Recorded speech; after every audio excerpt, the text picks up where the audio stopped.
ప్రేక్షకులకు ప్రభువైన యేసుక్రీస్తు పరిశుద్ధ నామమున వందనములు. దైవ సేవకులు మా నాన్నగారు దైవ వాక్యాన్ని అందించెదరు.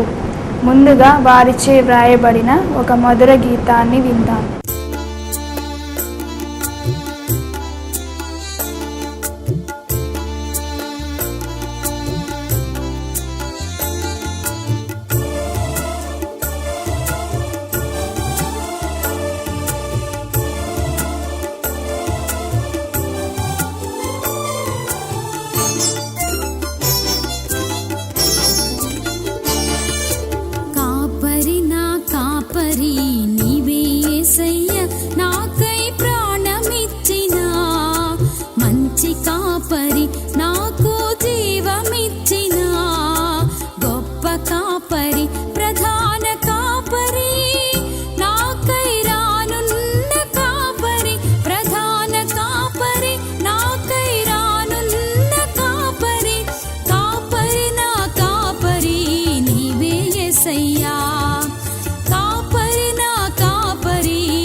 క్రీస్తునందు ప్రియమైన సహోదరి సహోదరులారా, ప్రియమైన బిడ్డలారా, ప్రభువైన యేసుక్రీస్తు అతి పరిశుద్ధ నామంలో మన మంచి కాపరి యేసుక్రీస్తు ప్రభు యొక్క శ్రేష్టమైన నామంలో మీ అందరికీ శుభాశీస్సులు తెలియపరుస్తూ ఉన్నాను. మనం 23వ కీర్తన ధ్యానిస్తున్నాం. ఈ సమయంలో 9వ సందేశాన్ని దేవుని వాక్యంలో నుండి ఆ కీర్తనలో దేవుడు మనల్ని అద్భుతంగా నడుపుతున్నాడు. ప్రార్థిద్దాం. పరిశుద్ధుడా, నీకెంతో వందనాలు, స్తోత్రాలు నాయన. ఈ కీర్తనలో అనేక సత్యాలను మా జీవితంలోనికి నేర్పించి, ప్రభువా మీరు మా కాపరివై ఉండి, ఇదిగో తండ్రి జీవజలపు ఊటల దగ్గరికి, శాంతికరమైన జలముల దగ్గరికి, నిత్య నివాసానికి మా జీవితాలను తోడుకునే వెళ్ళమని వేడుకుంటున్నాం. చేరిన ప్రతి బిడ్డలను మీరు దీవించండి. మీ రెండింతల ఆత్మబలాన్ని దయచేయండి. సమస్త అక్కర్లు, అవసరతలు, శ్రమలు, సమస్యలు, నిందలు ప్రభా వారికి ఉన్న సమస్త చిక్కులలో నుండి విడుదల కలిగించండి.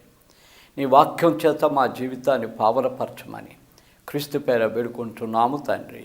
ఆమేన్. ప్రియమైన సహోదరి సహోదరులారా, బైబిల్ గ్రంథం ఒక ఆధ్యాత్మిక అమృత భాండాగారం. ఈ బైబిల్ని నీవు సంపూర్తిగా తాగి జీర్ణించుకోగలిగితే మరణం లేదు. దేవుని వాక్యం మనకి నిత్యజీవం ఇచ్చేది. అందుకే 119వ కీర్తన 25వ వచనంలో అంటాడు, నా ప్రాణము మట్టి హత్తుకుంటున్నది, నీ వాక్యము నన్ను బ్రతికించుచున్నది అంటాడు. కాబట్టి ఇంకా మనం చూడాలనుకుంటే the knowledge of God is the most excellent of all science, philosophy and theology. చూసారా, ఒకవేళ వేదాంతం ఏమనుకోవచ్చు అది దైవ సంబంధమైనది బయలుపరిచేది కదా అని. ఇప్పుడు వేదాంతం దైవ సంబంధాన్ని బలపరచటం కాదు, దేవునితో పెరుగులాడుతూ ఉంది. కానీ ఈ బైబిల్ గ్రంథం మటుకు అన్ని శాస్త్రాల కన్నా అత్యున్నతమైనది. దేవుని జ్ఞానం, ఇందులో ఆ జ్ఞానం చక్కగా మన జీవితంలో అమలుపరుచుకోవాలంటే బైబిల్ని వెడతెక్క చదవాలా, ధ్యానించాలా. ఈ బైబిల్లో నుండి మనం 23వ కీర్తన ధ్యానిస్తున్నాం. ఇదేనో 9వ సందేశంగా మనం వినబోతూ ఉన్నాం. గాఢాంధకారపు లోయలో సంచరించినను నేను ఏ అపాయమునకు భయపడను అంటాడు 23వ కీర్తన 4వ వచనంలో. ఎందుకంటే మన కాపరి ఉన్నాడు, మనకు భయం లేదు.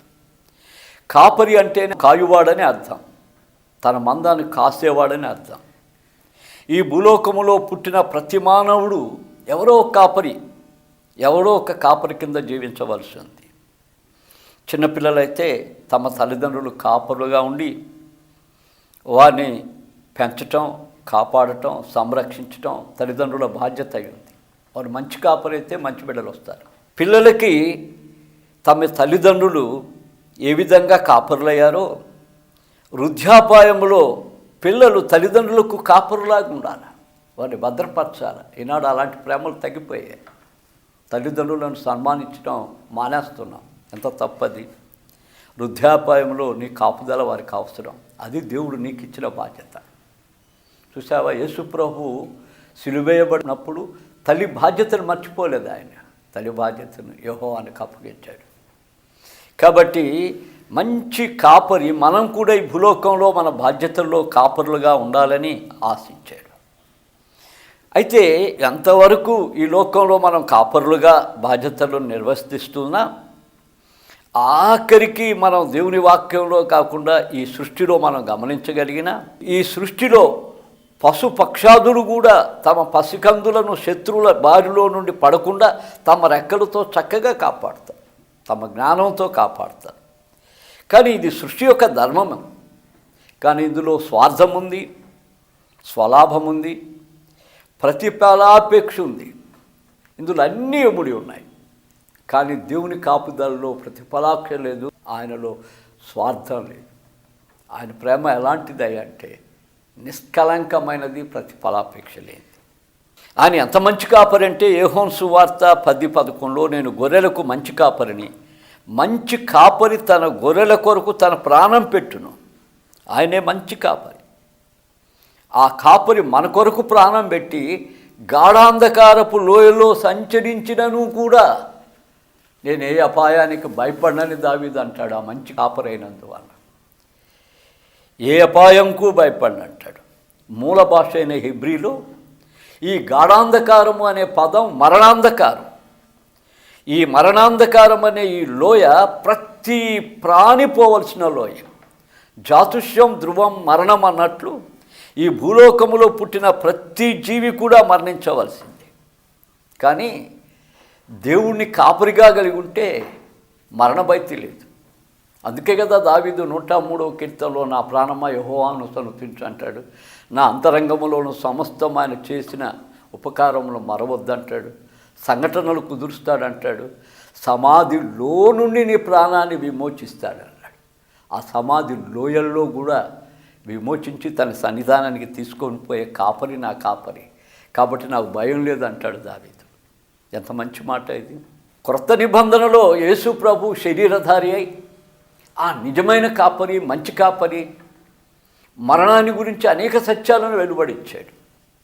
లాజరు చచ్చిపోయినప్పుడు ఆలస్యంగా వచ్చాడు ఆయన మరణించినప్పుడు. కానీ ఆలస్యంగా వచ్చినప్పుడు మార్త పరిగెత్తుకుంటూ వచ్చింది, ఎన్నో ప్రశ్నలు అడిగింది.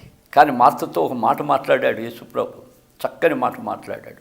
యోహాను 11:26 పునరుద్ధానమును జీవము నేనే, నాయందు విశ్వాసముంచువాడు చనిపోయినా బ్రతుకును, బ్రతికి నాయందు విశ్వాసముంచు ప్రతివాడు ఎన్నడూ చనిపోడు. ఈ సంగతి నమ్ముచున్నావా అని అడుగగా ఆమె అవును ప్రభు అని సెలవీయటం మనం చూడగలుగుతున్నాం. ప్రియమైన క్రైస్తవ బిడ్డలారా, ఇంకా యేసు ప్రభులోకి ఇప్పుడిప్పుడు రావాలని ఆశించి వాక్యం వింటున్న బిడ్డలారా, క్రైస్తవ్యం అనేది ఈ లోక నడిపింపు కాదు, మరణంలో నుండి జీవములోకి తీసుకెళ్ళటానికి. యేసు ఎందుకు వచ్చాడయ్యా అంటే ఈ లోకంలో ఎలా బతకాలా, ఎలా సంపాదించుకోవాలా, ఏడా ఔన్నత్య స్థితిలో ఉండాలా అని నేర్పడానికి రాలేదు. అది సైతానుడు చాలా చక్కగా నేర్పిస్తాడు. యేసు ఎందుకు వచ్చాడయ్యా అంటే మరణాంధకారంలో ఉన్న నీ జీవితాన్ని పునరుద్ధాన బలంతో నింపాలని వచ్చాడు. అందుకే ప్రభు అంటాడు, నేనే పునరుద్ధానాన్ని, నా యందు విశ్వాసం ఉండి వాడు చనిపోయినా బ్రతుకుతాడు అన్నాడు. చూసావా, అది నీకుంటే భయం లేదు. ఈనాడు చాలామంది మరణం అంటే క్రైస్తవులకు కూడా భయమే. ఎవరైనా చచ్చిపోతే అక్కడికి పోవడానికి కూడా భయమే కదా. అక్కడ ఆయన ఉంటాడా? ఉండడు కదా.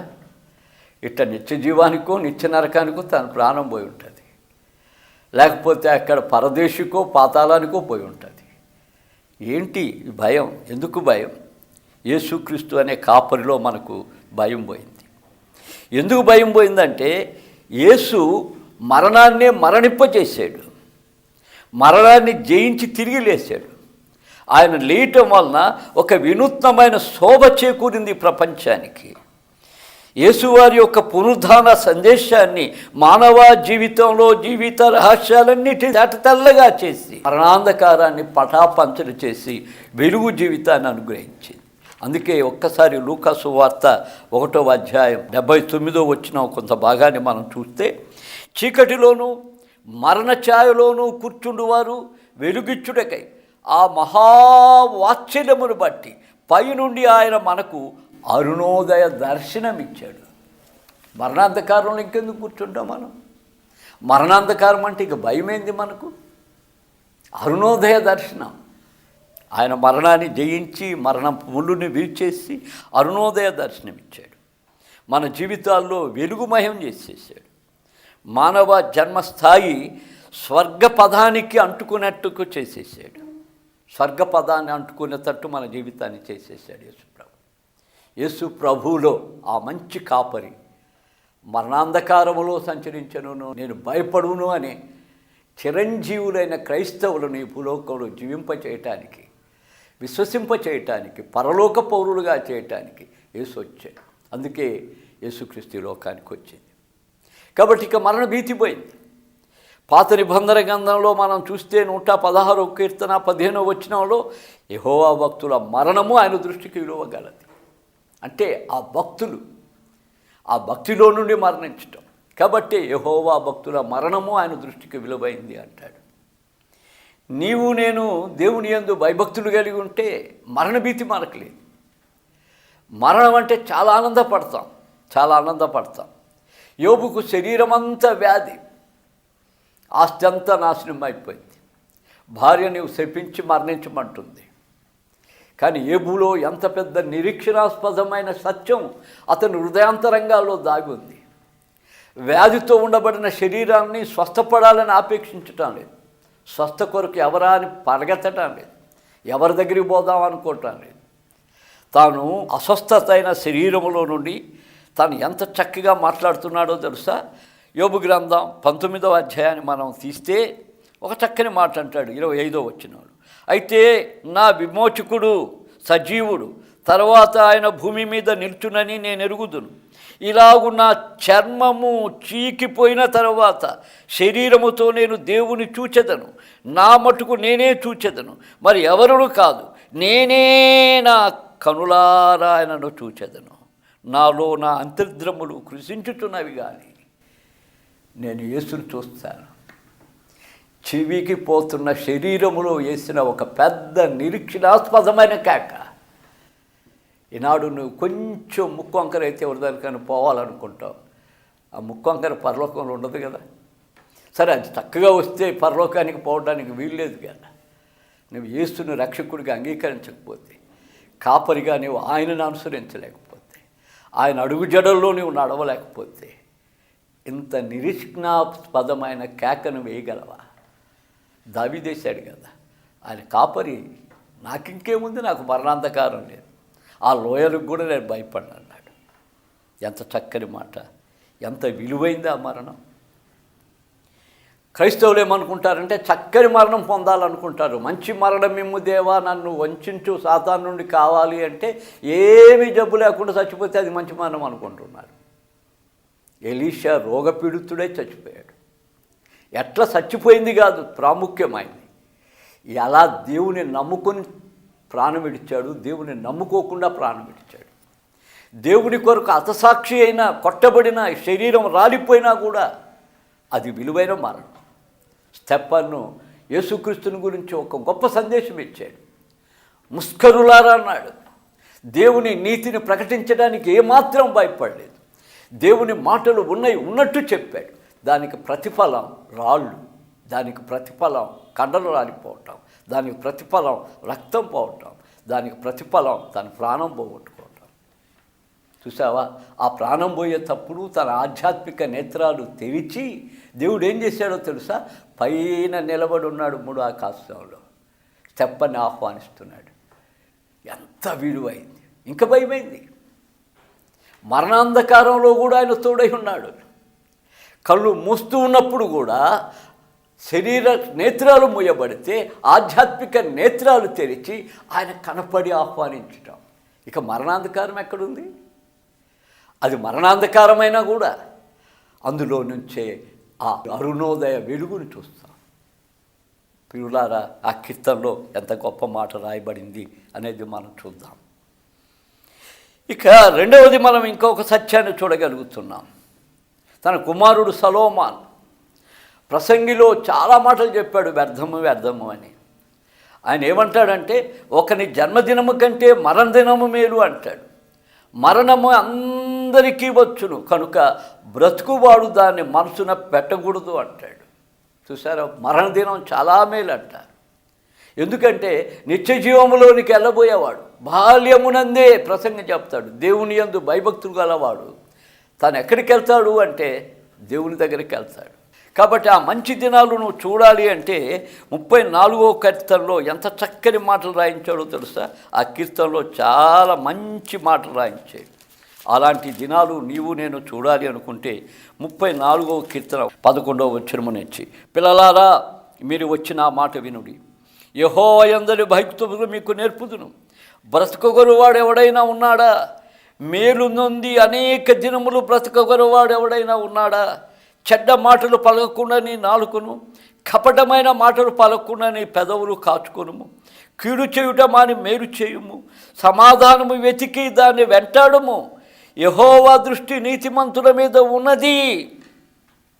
చూసావా ప్రియులారా, నీవు మంచిగా బ్రతికి మంచి మాటలు ఈ లోకానికి కనిపించి కపటము లేకుండా నీ జీవితం ఈ భూలోకంలో రాలిపోతే ఈ గుడారము శిథిలమైన తర్వాత శిథిలముగాని మరి ఒక దేహాన్ని ధరించుకుంటాం.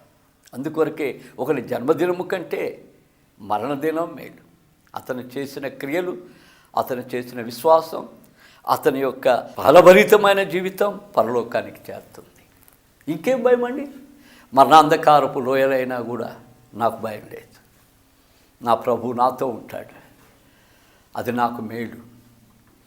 మూడవది, అపోస్తుడైన పౌలు యేసు ప్రభు దగ్గరికి రావటం.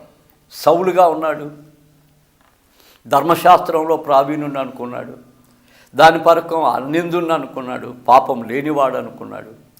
దమస్కా మార్గములో ఎప్పుడైతే యేసుని స్వరాన్ని విన్నాడో తన జీవితాన్ని మలుచుకున్నాడు, తన జీవితం ఒక చైతన్యవంతమైందో, ఆధ్యాత్మిక మార్పు ఆయనలోకి రాగలిగిందో, ఇకేమంటాడో తెలుసా?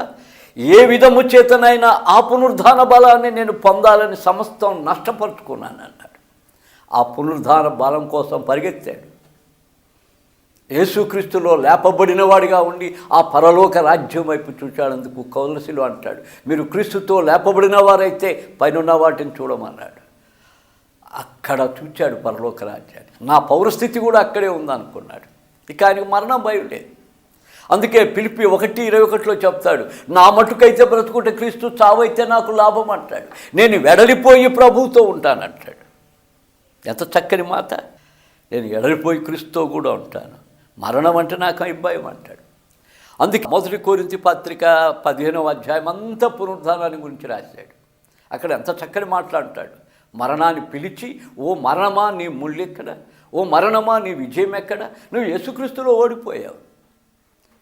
ప్రభువునందు మీ ప్రయాసం వ్యర్థం కాదని ఎరిగి స్థిరులను కదలిన వారును ఎల్లప్పుడూ ప్రభువు కార్యాభివృద్ధి అందు ఆసక్తులై ఉండండి. ఎల్లప్పుడూ పదం ఉంటే కాదు, ఒకరు నేను పిలిస్తే కాదు, వేదిక గట్టి ప్రసంగం చేయమంటే కాదు. నీవు పునరుద్ధాన బలం పొందినవాడవైతే యేసుక్రీస్తు కొరకు నీ శరీరాన్ని నలగొట్టుకొని ఎల్లప్పుడూ ఎక్కడ ఆయనకి సాక్షిగా ఉంటావు. సంపాదనతో కాదు, ఆత్మల సంపదనతో. ఎందుకంటే ఆ పరలోక నిరీక్షణలో నీవు నేను నిలిచి ఉండవలన ఆశ నీకు నాకు ఉన్నది కాబట్టి, మరణ భయతి నీలో నుంచి వెడిలిపోయింది కాబట్టి, యేసుక్రీస్తు కొరకు అతసాక్షులం అవటానికి కూడా నీ జీవితాన్ని ఇవ్వటానికి ఏమాత్రం భయపడవు, ఏమాత్రం మరణానికి భయపడవు. దావీదు భయపడలేదు.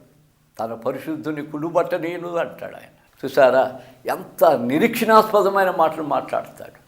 ఆయన సమాధిలో నుంచి నా ప్రాణాన్ని విడిపించాడు. పక్షిరాజు యవనము వలె నా యవనాన్ని ఆయన క్రొత్త చేస్తాడంటాడు. అంటే ఆ క్రొత్తదనం ఈ శరీరాన్ని తీసివేసి మహిమ శరీరాన్ని ధరింపచేస్తాడు, పరలోకానికి వారసుడిగా చేసేస్తాడు కదా.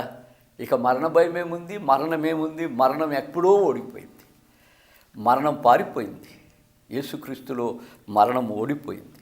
ఒక వినూత్నమైన శోభ ఈ మానవ ప్రపంచానికి వచ్చేసింది. ఒకనాడు మధ్యాధర సముద్రంలో జిబ్రాల్టర్ అని ఒక జలపాతం ఉండేది. ఆ జలపాతం దగ్గర పెద్ద కొండ ఉండేది. దాని దగ్గర ఇక్కడ నుంచి ఏమీ లేదు, నో మోర్ బిహైండ్ అని రాయబడి ఉండేది. కొలంబస్సు దాన్ని దాటి అవతలకి వెళ్ళాలనుకున్నాడు. దాని మీద అనేకమైన చెట్లు ఉండేవి, దాని మీద పక్షులు ఎగురుతుండేవి. అవతల ప్రపంచం ఎందుకు ఉండదు అనుకున్నాడు. వెళ్ళాడు. వెళ్ళి ఏం కనుక్కున్నాడు తెలుసు? అమెరికా. అక్కడ ఉన్న వాళ్ళు ఎవరో తెలుసా? Red Indians.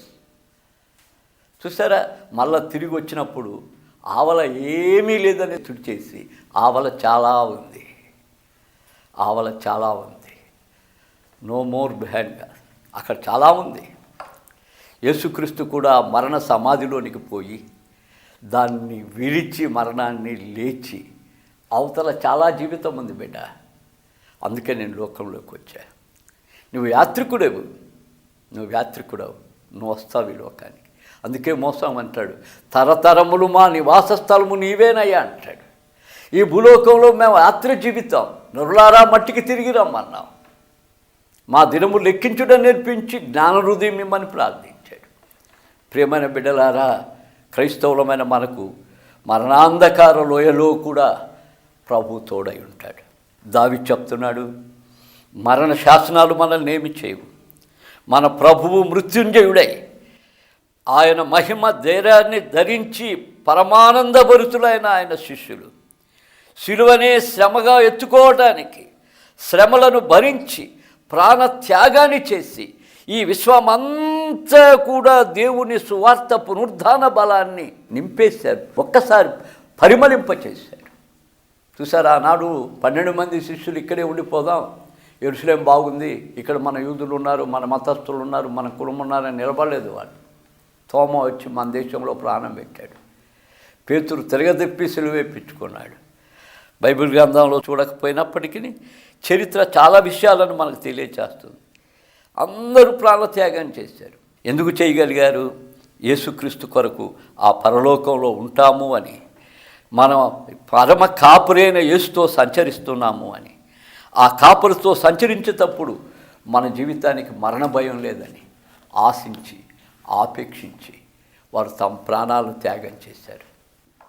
ఈనాడు చాలామంది ఆధునిక క్రైస్తవ సంఘాలు ఆనాటి మిషనరీస్ని ద్వేషించడం చూసి చాలా బాధపడతారు. వారు త్యాగపూరితంగా దేశాన్ని వదిలారు, ప్రజల్ని వదిలారు. స్వార్థపరులు ఎవరన్నా సంపాదించుకోవడానికి వచ్చారేమో కానీ ప్రాణ త్యాగాలను చేశారు. విలియం కేరీ ఇక్కడికి వచ్చి 40 భాషలు నేర్చుకుని బైబిల్ అచ్చులేసాడు.